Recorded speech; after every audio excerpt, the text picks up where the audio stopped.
ఎంతమందికి George Muller తెలుసు? George Muller తెలుసు కదా, గొప్ప సేవకులు, ఇంగ్లాండ్లో సేవకులు. He was a man of prayer. He was a man of prayer. He prayer for souls. ఇంకో వ్యక్తి జాన్ హైడ్ అనే వ్యక్తి, జాన్ హైడ్ అనే గొప్ప దైవజనుడు, ఆయన కూడా ఎంత ప్రార్థనా పరుడు అంటే ఆయన ప్రార్థన చేసిన రీతి ఇలాగ ఉంటుంది. ఏంటంటే, దేవా ఆత్మలు నువ్వు, లేకపోతే నన్ను చంపే. ఏమన్నాడండి? ఈరోజు మనం అంటాం కదా, నాకు పెళ్లి చేయని నేను, లేకపోతే నేను చచ్చిపోతాను, నాకు బిడ్డలు లేవు లేకపోతే నేను చచ్చిపోతాను, నాకు ఉద్యోగమే లేకపోతే నేను చచ్చిపోతాను అని అంటాము మనము లోకానుసారంగా. కానీ జాన్ హైడ్ అనే వ్యక్తి ఏం ప్రార్థన చేస్తాడు తెలుసా? నాకు ఆత్మలు లేవు ప్రభా, otherwise I will perish, I will die. ఇంకో చక్కటి కోట్ మనం ఎప్పుడు చేస్తుంటాం కదా, నన్ను తుప్పు పట్టనీయకు ప్రభా, నేను మెల్ట్ అయినా పర్వాలేదు, నేను కరిగిపోయినా పర్వాలేదు, కానీ నన్ను తుప్పు పట్టనీకు అని ఎప్పుడు వాడుతుంటాం కదా. నన్ను వాడుకో ప్రభా, నన్ను తుప్పు పట్టనీకు అని. అది కూడా జాన్ హైడ్ అనే వ్యక్తి చెప్పిన మాటలే. అదే రీతిగా జార్జ్ ముల్లర్ అనే గొప్ప దైవజనుడు ప్రార్థనాపరుడండి. ఆయనకి 5 స్నేహితులు ఉన్నారు. 5 స్నేహితులు నిమిత్తమై వారు రక్షించబడాలని ప్రార్థన చేయమని ప్రేరేపణ ఆయనకి కలిగింది. పరిశుద్ధాత్మ దేవుడు ఆయనకు ప్రేరేపిస్తూ వచ్చాడు. 5 స్నేహితుల్ని రక్షణలోకి నడిపించు అనే ప్రేరేపణ ఆయనకి కలిగినప్పుడు స్టార్ట్ చేస్తాడు. 5 నిమిత్తమే ప్రార్థన చేయడం స్టార్ట్ చేస్తాడు. సంవత్సరంన్నరలో ఒక స్నేహితుడు మార్చబడ్డాడు. దాని తర్వాత 5 సంవత్సరాల తర్వాత ఇంకో స్నేహితుడు మార్చబడ్డాడు. ఇంకొక స్నేహితుడు 6 సంవత్సరాల తర్వాత మార్చబడ్డాడు. ఇప్పుడు 3 స్నేహితులు మార్చబడ్డారు. మరి మిగతా ఇద్దరు ఏమయ్యారు? 36 సంవత్సరాలు గడిచిపోయినాయంట. 36 సంవత్సరాలు ఆ 2 స్నేహితుల కోసం ప్రార్థన చేస్తాడంట. దేవా వీరిని రక్షించు ప్రభా, వీరు నిన్ను తెలుసుకోకుండా మరణించకూడదు ప్రభా అని జార్జ్ ముల్లర్ తన స్నేహితుల కోసం 36 సంవత్సరాలు ప్రార్థించాడండి. ఆ 36 సంవత్సరాలు ప్రార్థించిన తర్వాత కూడా ఆ 2 మార్చబడలేదు, ఆ 2 రక్షించబడలేదు. ఇంచుమించు ఇదంతా కూడా 52 సంవత్సరాలు ఆ 2 కోసము, అంటే మొత్తము కలిపి వారి స్నేహితుల కోసము he prayed. But those 2 friends didn't change. ఆఖరికి జార్జ్ ముల్లర్ మరణించాడు. వారి నిమిత్తమే ప్రార్థిస్తుండగానే మరణించాడు. కానీ అప్పటికీ కూడా వాళ్ళ 2 స్నేహితులు మార్చబడలేదు. కానీ ఆయన మరణించిన తర్వాత ఆ 2 స్నేహితులు కూడా మార్చబడ్డారు. హల్లెలూయా. ఆయన మరణించిన తర్వాత కూడా ఆ 2 స్నేహితులు రక్షించబడ్డారండి. That is the power of prayer. You don't have to wait for the result right now. అది చెప్తున్నాను, trust God for the result. You don't have to say, నేను ఇంతమంది కోసం నేను ప్రార్థన చేస్తున్నాను, ప్రయాసపడుతున్నాను. మీ ఆలయంలో మీరు పరిచర్య చేసేవారైతే 10 మంది కోసమే మీరు పరిచర్య చేస్తున్నారేమో, కానీ అది కూడా శక్తి లోపం లేకుండా చేయండి. అది కూడా పూర్ణ ఆత్మతో, పూర్ణ మనస్సుతో చేయండి. Give it all that you have ఆ 10 మంది కోసం. And trust God for the result. ప్రతిఫలం ఇచ్చే దేవుడు ఉన్నాడని మాత్రం మర్చిపోకండి. ఎందుకు జార్జ్ ముల్లర్ గురించి చెప్పానంటే, ఆయన మరణించిన తర్వాత కూడా ఆయన ప్రార్థనలో శక్తి చూస్తారా. అందుకనే యేసుప్రభు అంటాడు, ఎడతెగక ప్రార్థించండి. మీకు కనిపించినా కనపడకపోయినా మీరు ఎడతెగక ప్రార్థించండి. వీరు మారాలి, వారు మారాలి కనపట్లేదు, కానీ ఎవరి గురించి అయితే మారాలి అని ప్రార్థన చేస్తున్నారు వారు ఇంకా భయంకరంగా మారారు. వారు ఇంకా దుర్మార్గులుగా ప్రవర్తిస్తున్నారు. వారు ఇంకా నీచంగా మారారేమో.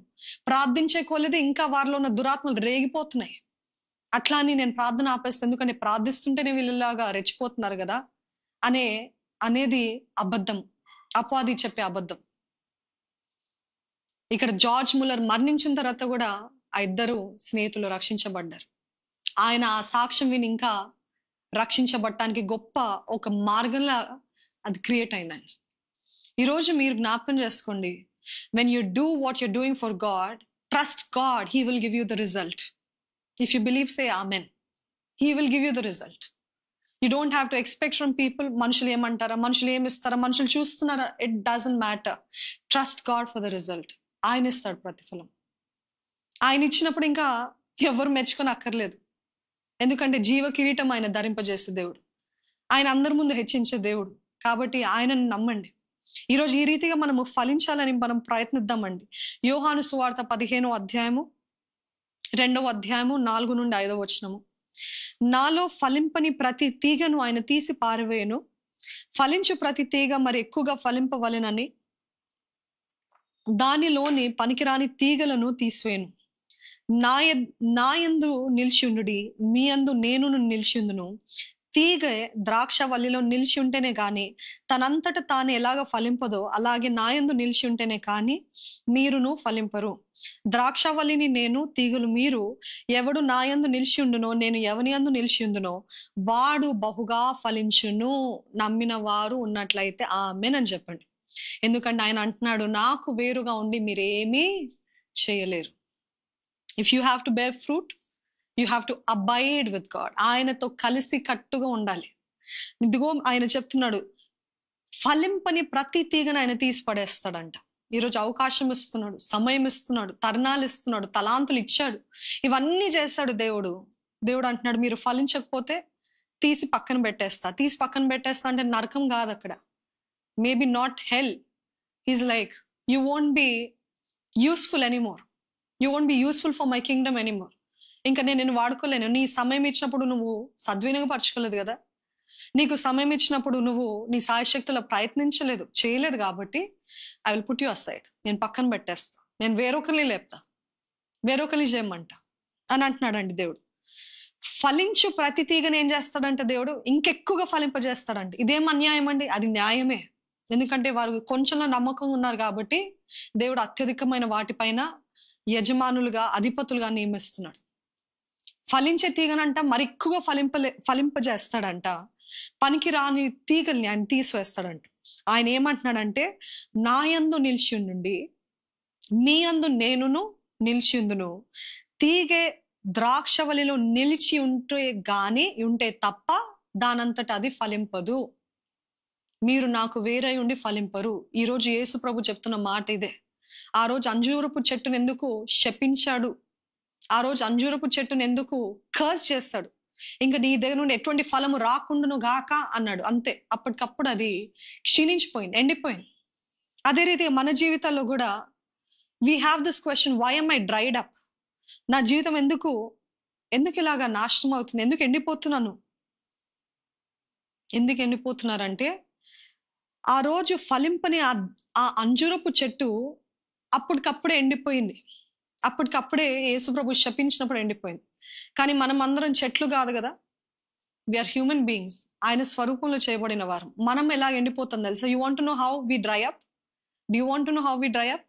ఎలాగ ఎండిపోతాం, ఎలాగ మన జీవితము క్షీణించిపోతూ ఉంటుంది, డిటీరియోరేట్ అయిపోతూ ఉంటుంది, అడుగంటిపోతూ ఉంటామంటే ఎలాగ ప్రారంభించదంటే మొదటిగా మన హృదయంలో. ఎట్లా హృదయంలో అంటే మెల్లమెల్లగా ప్రార్థన చేయడము ఆపేస్తాం. ప్రార్థన పైన ఇంట్రెస్ట్ ఉండదు. వాక్యము చదవాలనే ఇంట్రెస్ట్ పోతుంది. చదవడము, ధ్యానించడం అనే ఆ ఇంట్రెస్టే ఉండదు. చర్చ్కి వెళ్ళాలా? ఎందుకు వెళ్ళాలి? ఇక్కడ ఆరాధిస్తే దేవుడు కాదా? ఆలయంకి ఎందుకు వెళ్ళాలి? ఎందుకు చేయాలి? ఎందుకు పని చేయాలి? ఎందుకు పరిచర్య చేయాలి? అసలు ఇవన్నీ ఎందుకు? మనకి భక్తి ఎందుకు? మెల్లమెల్లగా మీకు మొదట్లో ఇక్కడ స్టార్ట్ అవుతుందండి, మన మనసులో స్టార్ట్ అవుతుంది. ఏం స్టార్ట్ అవుతుంది? Slowly, gradually going far from God. మెల్లమెల్లగా మనం అనుకునే లోపే మనం అప్పటికే దూరం అయిపోయాం. ప్రార్థన, వాక్యము, ఆలయం, ఈ మూడిటి నుండి మనం దూరం అయిపోతాము. దూరం అయిపోతున్నప్పుడు మన ఆత్మీయ జీవితము ఫ్రూట్లెస్, ఫలము లేని జీవితముగా, స్పిరిచువల్లీ డ్రైడ్ అప్, ఆత్మీయంగా ఎండిపోతాము. ఆ రీతి మనం ఆత్మీయంగా మెల్లమెల్లగా ఎండిపోతూ ఉంటాము. కాబట్టి మనకు అప్పుడు కనపడదు. సడన్ గా ఒక రోజు చూస్తే, ఒకప్పుడు నేను ఎంత భక్తిపరుడుగా ఉండేదాన్ని, ఒకప్పుడు నేను ఎంత ఆశ, ఎంత సంతోషం, ఎంత ఆనందము, I was full of life, I was full of so much of interest for God. But where am I now? Everything is cursed in my life. నా జీవితం అంతా చీకటి అయిపోయింది, నా జీవితం అంతా శపితం అయిపోయింది, నా జీవితం అంతా నష్టము, నా జీవితం అంతా నాశనం అయిపోయింది. వేర్ ఇస్ ఇట్ అనే పరిస్థితులు ఉన్నారేమో. But you didn't realise it started very long back. Gradually మనం అంజురపు చెట్టు వలె వెంటనే మనకు కనపడదేమో కానీ మెల్లమెల్లగా you won't be useful to God. God will not give you any more opportunities. Or even if He gives, you will not be as effective. You won't be as relevant like before. You won't be as powerful as before. సంసోన్ని చూస్తాం కదా, దేవుడు ఇచ్చిన అవకాశం చేతులారా పాడు చేసుకున్నాడు. He didn't realise. మెల్లమెల్లగా దూరం అయ్యాడు. తన జీవితము నాశనం అయిపోయింది. అయ్యో ఎటువంటి స్థితికి వచ్చాను నేను, అయ్యో ఎటువంటి స్థితి, నేను అభిషక్తుడిని, అందరూ నన్ను చూసి గౌరవించేవారు, దేవుడు నన్ను ఒక న్యాయాధిపతిగా చేస్తాడు. కానీ what am I now? A blind man, a man in bondage. ఎవరో శత్రుల చేతిలో నేను బానిసలాగా ఉన్నాను. ఈరోజు మనం కూడా చాలా మంది బానిసలాగా ఉన్నామండి. కనబడే శత్రువులు కాదు, కనపడని శత్రువుల చేతిలో బానిసలుగా ఉన్నాం. మనకు అర్థం కావట్లేదు. మన పిలుపుని మర్చిపోయాము, దేవుడిచ్చిన కృపని మర్చిపోయాము, దేవుడిచ్చిన అవకాశాన్ని వెలగొట్టుకున్నాము. ప్రార్థన, వాక్యము ఇవన్నిటి నుండి దూరం అయిపోయాము. కాబట్టి ఈరోజు మన జీవితం అయ్యో అయ్యో ఏమైపోయింది, బానిసలాగా ఉన్నాను ఈ అపవాది చేతిలో. అపవాది నన్ను ఎట్టు తోచితే అట్లా తిప్పేస్తున్నాడు నన్ను. నాకు పిచ్చి పిచ్చి కళలు వస్తున్నాయి, పిచ్చి పిచ్చి రీతిగా నన్ను అపవాది పీడిస్తున్నాడు. నాకు నెమ్మది లేదు, నాకు ప్రశాంతత లేదు, నాకు సమాధానం లేదు, నాకు సంతోషం లేదనే పరిస్థితిలో ఉన్నారా? It is never to late. It is never to late. ఇంకా ఆలస్యం అయిపోయింది, ఇంకా అయిపోయింది నా జీవితం కాదండి. కృప అంటేనే దేవుడు ఇంకా సమయం ఇస్తున్నాడు. కృపాకాలం అంటే ఇంకా he's extending his time, he's giving you one more day, one more chance.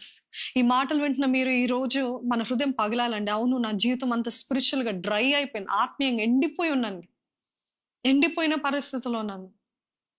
I need revival, I need the fire of God, I need the touch of God, I need God spirit to work from inside out. నా లోపల నుండి బయటికి తన కార్యము, తన క్రియ జరిగించాలని ఆశ ఉందా? అడగండి దేవుణ్ణి, దేవా నేను తెలిసి నీకు దూరం అయ్యాను ప్రభా, నిర్లక్ష్యత చేత ఏముందులే అనుకున్నాను ప్రభా. కానీ ఈ రోజు నన్ను అపవాది తన చేతిలో బానిసలాగా చేసుకున్నాడు ప్రభా.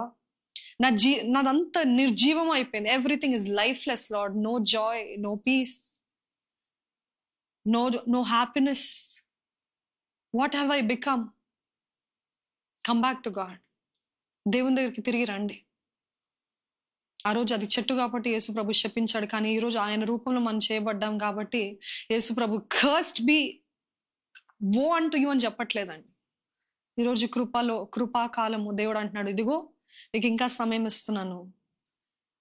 నువ్వు నా దగ్గరికి వస్తే, నీవు నాలో నిలిచి ఉంటే, నేను నీలో నిలిచి ఉంటే నువ్వు బహుగా ఫలిస్తావు. నమ్మిన వారు ఉంటే ఆమేనని చెప్పండి. You will bear much fruit అని ఆయన వాక్యం. బహుగా ఫలిస్తావు.